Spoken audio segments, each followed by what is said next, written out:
ఉమ్మడి కృష్ణా గుంటూరు జిల్లాల పట్టభద్రుల ఎమ్మెల్సీ ఎన్నికల ఓట్ల లెక్కింపు ప్రారంభమైంది. ఏసీ కళాశాలలో జరిగే ఈ ఓట్ల లెక్కింపు కార్యక్రమానికి ఆయా పార్టీల ఏజెంట్లు తరలివచ్చారు. ఈ పోటీలో 25 మంది అభ్యర్థులు పోటీ చేస్తున్నారు. ప్రధానంగా కూటమి అభ్యర్థి ఆలపాటి రాజేంద్ర ప్రసాద్, పీడీఎఫ్ అభ్యర్థి కేఎస్ లక్ష్మణరావు మధ్యనే పోటీ నెలకొంది. ఫిబ్రవరి 27వ తేదీన జరిగిన పోలింగ్లో మొత్తం 3,47,416 మంది ఓటర్లు ఉండగా ఆ ఎన్నికల్లో 2,41,502 మంది తమ ఓటు హక్కును సద్వినియోగం చేసుకున్నారు. ఈ ఎన్నికల్లో ముఖ్యంగా మొదటి విడతలో ఒక అభ్యర్థికి పోలైన ఓట్లలో సగానికి పైగా వస్తేనే విజేతగా ప్రకటిస్తారు. 50% పైగా ఓట్లు రాని పక్షంలో తిరిగి రెండో ప్రాధాన్యత ఓటుకు వెళ్లాల్సిన పరిస్థితి వస్తుంది. అప్పుడు ఆ ఫలితాన్ని ప్రకటిస్తారు. ముందుగా పోస్టల్ బ్యాలెట్ని లెక్కించిన తర్వాత బాక్సులో తెరిచి వాటిని ఓట్లన్నీ కలిపిన తర్వాత మళ్ళీ లెక్క పెడతారు.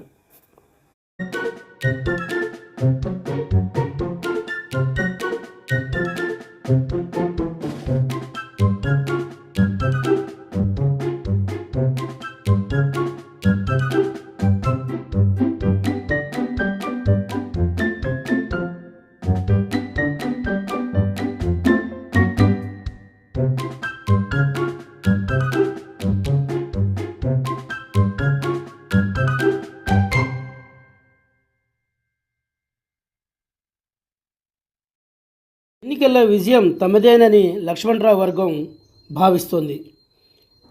గతంలో తాము చేసిన అనేక పోరాటాల ఫలితంగా, ఉద్యమాలు ఫలితంగా ఓట్లు సైలెంట్గా తమకే పడి ఉంటాయని వారు భావిస్తున్నారు. ఈ ఎన్నికల్లో అధికార పార్టీ పెత్తనం చేయటం వలన కొంత ఓటింగ్ రాకపోవడం, అదేవిధంగా ఏజెంట్లు కూడా పోలింగ్లో రానికుండా అడ్డుపట్టడం వలన కొంత వెనకబడినప్పటికీ ఓటర్లు మాత్రం తమ వైపే ఉన్నారని లక్ష్మణరావు వర్గం చెబుతోంది. అదే రీతిలో కూటమి అభ్యర్థి ఆలపాటి రాజేంద్ర ప్రసాద్ కూడా ఈ విజయం తమకే సొంతమని ఆయన గట్టిగా నమ్ముతున్నారు. వచ్చిన 7 నెలల 8 నెలల కాల వ్యవధిలో ప్రభుత్వం అనేక సంక్షేమ పథకాలను చేపట్టిందని, దాని ఫలితంగానే తమ గెలుపుకు సహకరిస్తుందని ఆలపాటి వర్గం భావిస్తోంది. ఈ ఎన్నికల్లో తప్పనిసరిగా విజయం తమకే సొంతమవుతుందని కూడా ఆలపాటి రాజా వర్గం ఇప్పటికే సంబరాలు చేసుకునే పనిలో ఉంది. పోలింగ్ సిబ్బంది బ్యాలెట్ బాక్సులోంచి బ్యాలెట్ పేపర్లను బయటికి తీస్తున్నారు. ఇదంతా మధ్యాహ్నం వరకు కొనసాగుతుంది.